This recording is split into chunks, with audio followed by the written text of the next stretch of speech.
Muito boa noite, pastor Genivaldo Tavares de Melo, falando de São Paulo e gravando o vídeo de número 184, o milagre sem predileção.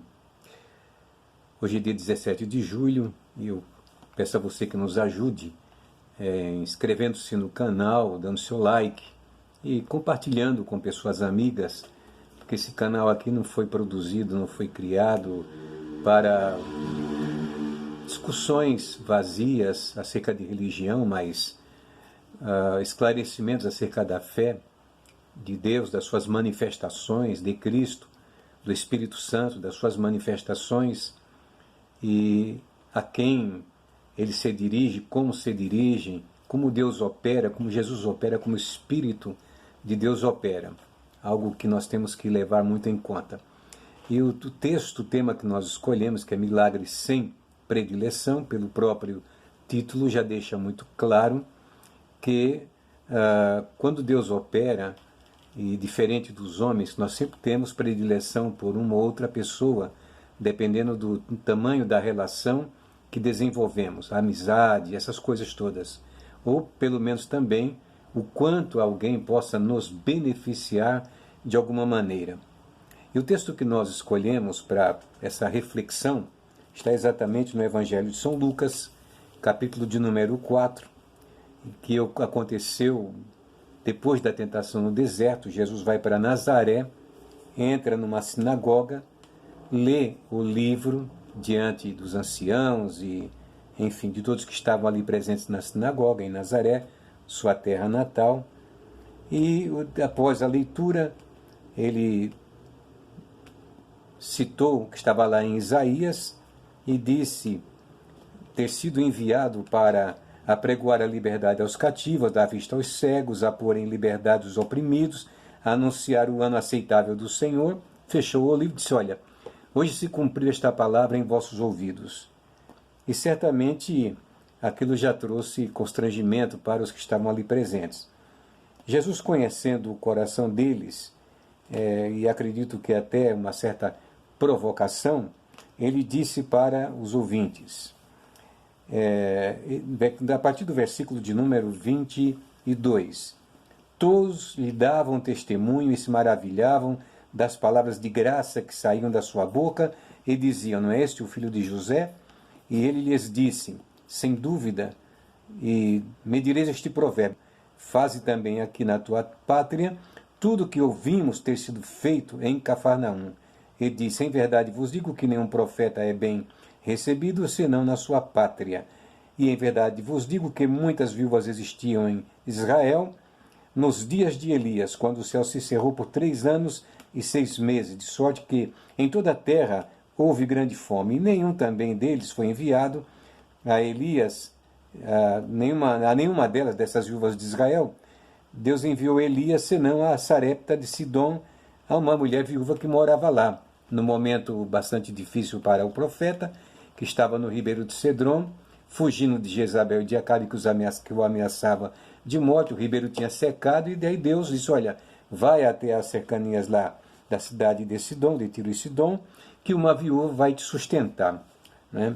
Depois ele faz referência também a Naamã, e diz também que havia muitos leprosos na terra de Israel, mas que nenhum deles tinha sido enviado senão a Naamã. Mandou agora Eliseu.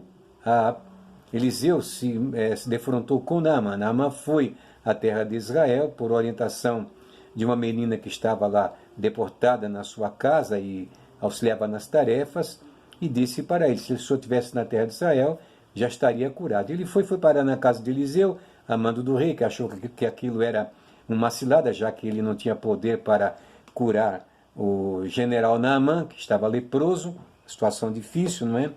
O caso da mulher, da viúva de Sarepta, está registrado em 1 Reis capítulo 17, o caso de o caso de Naamã está em 2 Reis capítulo 5, né? E Jesus usou isso como referência para mostrar para eles que as coisas, quando se diz respeito à maneira como Deus opera, Não opera por predileção, nem pelo lugar onde a pessoa está, se esse lugar é mais importante do que aquele e daquele outro. Não tem. E as pessoas são muito ousadas quando se fala em milagre, né, para tentar confrontar ou tentar desqualificar quando Deus opera alguma coisa numa vida.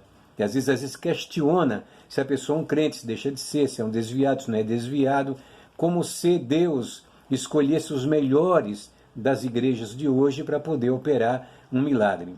E tem sempre aqueles que são mais ousados, porque os fariseus, lá em Mateus 12, 24, disseram que Jesus só expulsava demônio pelo espírito de Beelzebu, pelo príncipe dos demônios. Veja o tamanho, não é, da insensatez das palavras dos fariseus em relação a Jesus.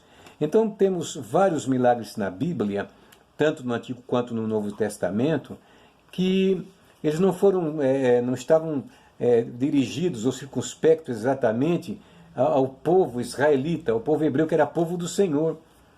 Porque se, mesmo sendo povo do Senhor, mesmo sendo um cristão, frequentador da igreja, com todas aquelas qualidades morais que a gente conhece de uma pessoa, como se isso bastasse, mas não basta, a gente não pode discutir a questão da fé de qualquer pessoa em relação aos problemas que ela vive em um determinado momento, que às vezes pode nem estar nos seguindo, nos acompanhando, mas quando se trata de problema, de dificuldade, de luta, e a pessoa recorre a Deus, a Bíblia mesmo diz que Deus não ouve a pecador, mas quando este é temente a Deus, a este ele ouve. Então, nós não podemos questionar. E é exatamente por conta disso que sempre costumo dizer que todos nós que somos cristãos, que lemos a Bíblia, se são pastores ou líderes ou têm alguma responsabilidade em alguma igreja, tudo quanto nós fazemos, fazemos debaixo de regras. A Bíblia é a regra, é ela quem delimita as nossas ações. E, claro que isso não significa que vivamos engessados, que num determinado momento possamos agir de uma ou de outra maneira, numa eventualidade, mas isso não é uma regra estabelecida. As exceções, portanto, são de Deus. E Deus opera em quem Ele quer, quando Ele quer, no lugar que Ele quer. Não tem privilégio, não tem essa coisa de tem que estar ali. Até nos lembramos do fariseu e do publicano, né? Que o fariseu, todo cheio de si, dizia: eu não sou como os demais, não sou nem como esse publicano aí, que tinha má fama, né? Os publicanos eram cobradores de impostos. Então não sou nem como esse publicano que aí está. Eu jejuo, eu dou dízimo, eu faço. Só que ele saiu de lá reprovado, porque por várias razões, né? Entre elas pela soberbia, a outra questão porque se achava muito mais do que outros, e tem pessoas que são assim, às vezes se acham mais merecedoras do que outros que não estão frequentando aquele ambiente, aquele lugar. E Deus não está preso a essas questões de lugar, de nome, de pessoas, de qualificativos, de dinheiro de ninguém. Deus não está preso a essas questões, mas a questão da fé. Aí lembro também o caso da mulher cirofenícia, que quando Jesus foi lá para aquelas regiões, né, de Tiro e Sidom, aquela mulher que tinha uma filha endemoniada, sabendo que ele estava ali, mesmo que ele não queria que dissessem nada da sua presença, a mulher correu até ele e foi pedir socorro para ele. Ele respondeu para ela: eu vim as ovelhas perdidas da casa de Israel.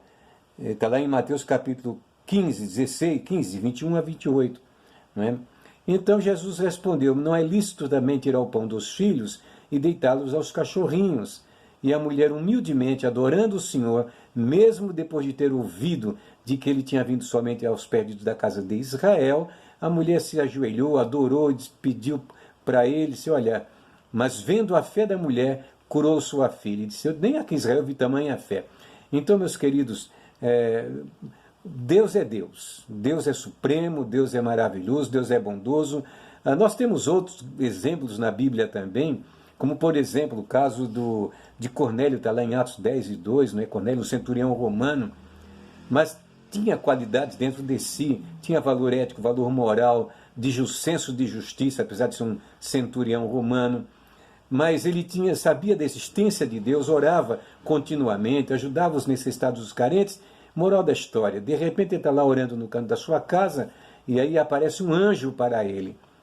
Coisa que, para nós, principalmente os nossos dias agora, quando se fala em anjo, logo se pensa em qualquer tipo de coisa estranha, né? Porque um anjo não apareceria hoje, em pleno século XXI, na vida de uma pessoa, mas pode aparecer, não necessariamente, porque naqueles tempos, devido à necessidade da expansão do reino de Deus, os milagres eram muito mais contundentes, eram mais frequentes, porque havia motivo, ninguém ficava dentro de quatro paredes tentando experimentar o poder de Deus para não fazer nada a favor de ninguém, presos entre quatro paredes. Não, eles saíam para evangelizar, saíam para pregar e os sinais se seguiam. É assim que diz a palavra do Senhor. Temos o caso de Felipe pregando, por exemplo, em Samaria, como Deus operou em Samaria pelas pregações de Felipe, os milagres que aconteceram ali. Portanto, Cornélio recebeu a visita do anjo e mandou que chamasse a Pedro, que estava lá em Jope. A gente sabe também o trabalhão que Deus teve, vou dizer, Deus teve, né, no sentido aqui literal, de convencer Pedro, que era um judeu conservador, duro, não é, de ir até a casa de Cornélio. E deu a ele aquela visão dos animais imundos, etc., e a voz que dizia, mata e come. Até que Pedro foi até lá na casa de Cornélio, quando chegou lá, entrou, Cornélio quis adorar, ele não aceitou, disse, eu também sou homem, não há necessidade, entrou, já tinha muita gente reunida na casa dele, e depois que Pedro pregou a palavra, outro grande milagre, o Espírito de Deus veio, revestiu a todos eles, foram batizados com o Espírito Santo, o que serviu de base para que Pedro, em Jerusalém, justificasse a aceitação de Cornélio. Portanto, meus queridos, Deus é ilimitado, nós somos limitados. Deus não vai pelas aparências, às vezes a gente vai pelas aparências. É triste isso, que vivemos em um século onde a aparência tem contado muito. Creamos na sua palavra, se você sofre, se você está aflito, se você tem problemas, mas eu não sou crente, não se preocupe com isso. Primeiro, vá, busque a Deus, peça misericórdia a Ele, peça compaixão, e certamente Ele vai te socorrer no momento mais inesperado da tua vida. A mão do Senhor estará estendida para poder te ajudar, curar suas enfermidades, resolver os seus problemas, e você não precisa fazer sacrifício nenhum, nem fazer ofertas milionárias também, porque de graça recebemos, de graça damos. Isso é o que diz a palavra. Grande beijo a todos, Deus abençoe vossas vidas e famílias e um ótimo final de semana.